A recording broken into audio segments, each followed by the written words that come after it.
الله أكبر الله أكبر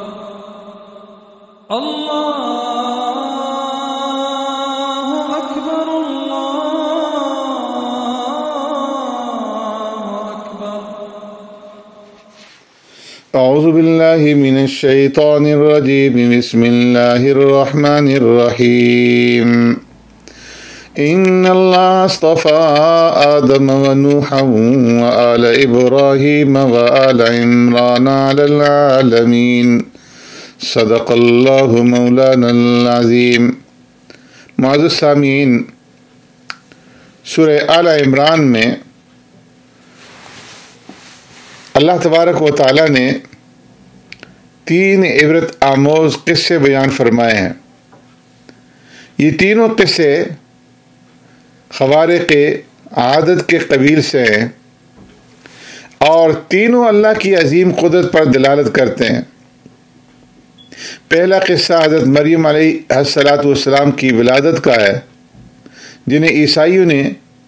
اللہ تبارک و تعالیٰ کی زوجہ علیاذ باللہ اور ان کے بیٹے کو اللہ کا بیٹا قرار دیا اور یوں بدترین گمراہی کا شکار ہو گئے۔ حضرت مریم علیہ السلام کے والد حضرت عمران اللہ کے نیک بندے تھے اور آپ کی والدہ جن کا نام حنہ بنت فاقوز تھا، وہ ایک صاحب کردار اور پاک خاتون تھی۔ ایک عرصے تک ان کے ہاں کوئی بچہ پیدا نہیں ہوا۔ ایک دن انہوں نے پرندے کو دیکھا کہ وہ اپنے بچے کو دانہ کھلا رہا تھا۔ دیکھ کر کے دل مچل گیا، اولاد کی آرزو پیدا ہوئی اور اللہ کے حضور دامن پھیلا کر کے درخواست کی اور نظر مانی کہ اے اللہ، اگر آپ مجھے اولاد عطا فرمائیں گے تو میں اسے بیت المقدس کی خدمت کے لیے وقف کر دوں گی۔ فتقبلها ربها بقبول، اللہ تبارک و تعالیٰ نے ان کی دعا قبول فرما لی اور ان کی ہاں بیٹی پیدا ہو گئی۔ دستور یہ تھا کہ بیت المقدس کی خدمت کے لیے لڑکوں کو قبول کیا جاتا تھا، لڑکیوں کو قبول نہیں کیا جاتا تھا۔ اسی طرح ایک سانحہ یہ بھی پیش آ گیا کہ نومولود بچی کے والد انتقال فرما گئے۔ اللہ تعالیٰ نے سابق دستور کے خلاف زوجہ عمران کی نظر قبول فرما لی اور اپنے زمانے کے بہترین انسان حضرت زکریا علیہ السلام کو بچی کی کفالت اور تربیت کے لیے منتخب فرما لیا۔ حضرت زکریا علیہ السلام نے سیدہ مریم کی کفالت شروع کی تو انہوں نے ان کی کرامتیں اور بے موسم کا پھل دیکھا تو ایک دن سیدہ مریم سے پوچھا، انا لکی ھذا؟ قالت ھو من عند اللہ، اے مریم یہ رزق تمہارے پاس کہاں سے آتا ہے؟ انہوں نے جواب دیا کہ اللہ کے ہاں سے آتا ہے اور اللہ جسے چاہتا ہے بے حساب رزق دیتا ہے۔ معصوم بچی کا ایمانی جواب سن کر کے حضرت زکریا علیہ السلام کے دل میں اولاد کی آرزو جاگ اٹھی، حالانکہ ان کی عمر اس وقت 100 سال سے تجاوز کر چکی تھی اور بیوی بھی بانجھ اور بوڑھی تھی، لیکن ظاہری اسباب کے مخالف باوجود انتہائی عجز و انکساری کے ساتھ اپنے رب سے دعا کی کہ اے میرے رب، مجھے اپنی خصوصی عنایت سے نیک اولاد عطا فرما دے، بے شک تو ہی دعاؤں کو قبول فرمانے والا ہے۔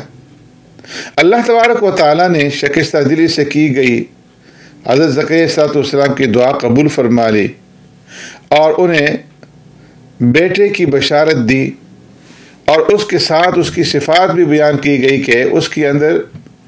یہی صفات پائی جائیں گی کہ ایک تو وہ کلیمت اللہ یعنی حضرت عیسیٰ علیہ السلام کی تصدیق کرے گا اور آپ پر ایمان لائے گا، اور دوسرا وہ علم اور تقوی، زہد اور عبادت میں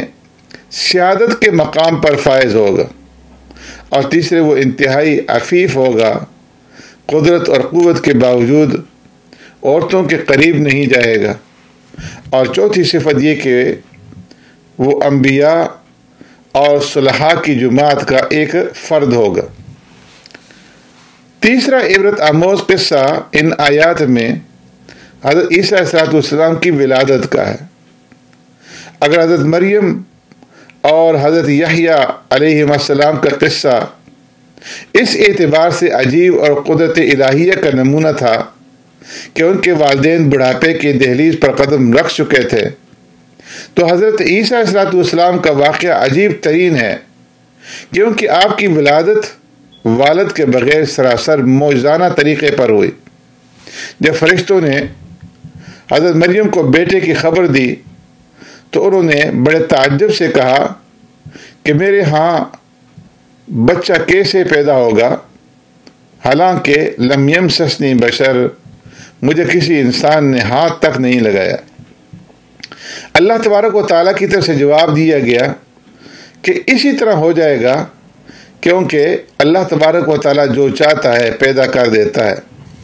اور جب وہ کسی کام کرنے کا فیصلہ کر لیتا ہے تو کہتا ہے اذا قضى امرا فانما يقول له كن فيكون، کہ ہو جا تو وہ ہو جاتا ہے۔ سیدنا مسیح علیہ السلام کو اللہ تبارک و تعالیٰ نے مختلف معجزات عطا فرمائے، ان معجزات کا ذکر ہوا، اور ان معجزات کو دیکھ لینے کے باوجود یہود کو ایمان قبول کرنے کی سعادت حاصل نہ ہوئی، اور انہوں نے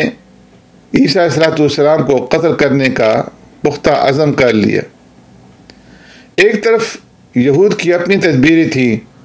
دوسری طرف اللہ تبارک و تعالیٰ نے آپ کو بچانے کی تدبیر کر لی، اور پھر سب نے دیکھ لیا کہ اللہ کی تدبیر غالب رہی۔ اللہ رب العزت نے ارشاد فرمایا کہ وَمَكَرُوا وَمَكَرَ اللَّهُ، انہوں نے بھی تدبیر کی اور اللہ نے بھی تدبیر کی، اور اللہ سب تدبیر کرنے والوں سے اچھا ہے۔ یہودیوں کا دعویٰ ہے کہ ہم نے حضرت عیسیٰ علیہ السلام کو معاذ اللہ سولی دے کر کے قبر میں دفن کر دیا تھا، اور 3 دن تک وہ قبر کے اندر رہے، اور پھر اس کے بعد قبر پھٹی اور آسمانوں پر چلے گئے، اور وہاں رب کے عرش پر تشریف فرما ہو گئے۔ متحدہ ہندوستان میں ایک مدعی نبوت مرزا قادیانی کی اقتداء کرنے والے فرقے کا دعویٰ ہے کہ آپ سولی پر زخمی ہو گئے تھے اور آپ کو مردہ سمجھ کر قبر میں دفن کر دیا گیا۔ شاگردوں نے آپ کا علاج کیا جس سے آپ تندرست ہو گئے، اور پھر آپ ہجرت کر کے کشمیر گئے اور وہیں آپ کا انتقال ہو گیا۔ ان تمام دعووں کے برعکس قرآن کا دعویٰ اور اہل سنت والجماعت کا متفقہ عقیدہ یہ ہے کہ حضرت عیسیٰ علیہ السلام کو زندہ آسمانوں پر اٹھا لیا گیا تھا، اور آپ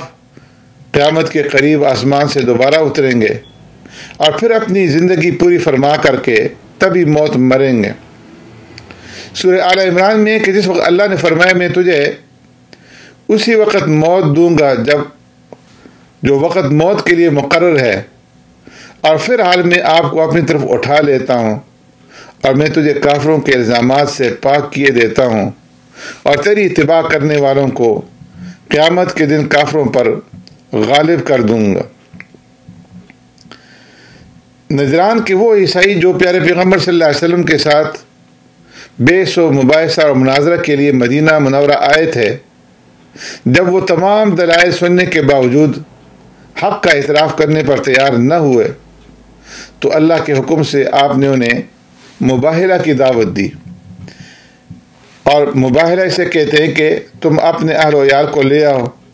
اور میں اپنے اہل و عیال کو لے آتا ہوں، اور پھر ہم مل کر کے خشوع اور خضوع کے ساتھ اللہ سے دعا کرتے ہیں کہ ہم میں سے جو جھوٹا ہے اس پر اللہ کی لعنت ہو۔ عیسائیوں کا یہ وفد 60 افراد پر مشتمل تھا، اور اس میں ان کے 14 انتہائی سربرآوردہ مذہبی رہنما بھی شامل تھے۔ ان میں کوئی بھی پیارے پیغمبر صلی اللہ علیہ وسلم کے ساتھ مباہلے کے لیے تیار نہ ہوا، اور مباہلے کے بجائے آپ کو جزیہ دینے پر وہ راضی ہو گئے۔ اس واقعے کو بیان کرنے کے بعد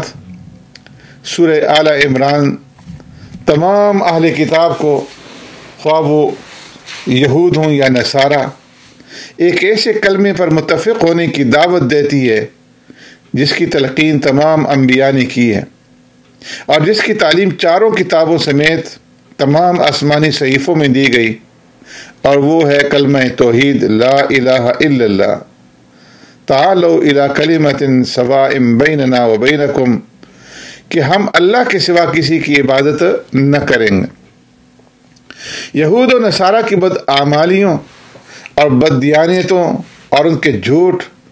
اور افتراء کو بیان کرنے کے بعد پھر اللہ تبارک و تعالیٰ نے سورہ آل عمران میں تمام انبیاء سے ایک عہد لیا،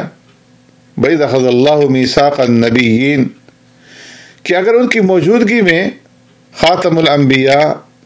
حضرت محمد الرسول اللہ صلی اللہ علیہ وسلم تشریف لے آئیں تو تم سب اس کے اوپر ایمان لاؤ گے، اور اگر وہ تمہاری موجودگی میں نہ آئیں تو پھر تم اپنی اپنی امتوں کو ان کی اتباع کرنے اور ان پر ایمان لانے کے پابند بناؤ گے۔ انبیاء سے عہد حقیقت میں ان کی امتوں سے عہد تھا، مگر افسوس کہ ان انبیاء کی امتوں نے اس عہد کی پاسداری نہ کی،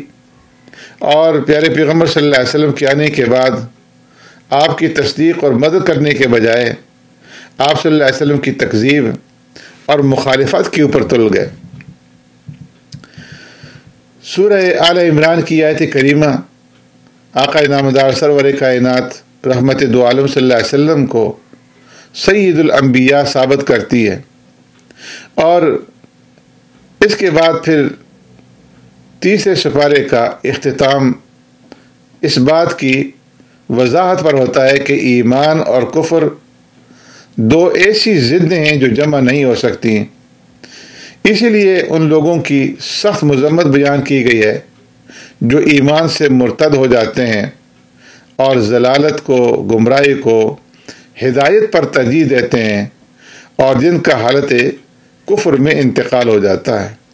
سبحانک اللہم و بحمدک نشہد ان لا الہ الا انت نستغفرک و نتوب الیک۔